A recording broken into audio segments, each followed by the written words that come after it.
Y tres. Hola. Bueno, nos encontramos en Mesita haciendo una fogata y asando malvadisco, pero como que se están encendiendo. Aquí estamos con Isaac. Hola. Estamos con Isaac, ya está Luis Ángel. Vea, se les chicharró el malvadisco. Se le chicharró. Aquí está Caterine. Estamos en un asado de malvadisco.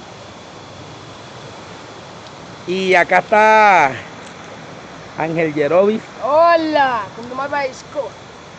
Y estamos dándole gracias a Dios por este nuevo año que estamos comenzando. Así que Dios les bendiga. Gracias por esta oportunidad, Dios, de permitirnos estar con la familia celebrando este nuevo año de bendición.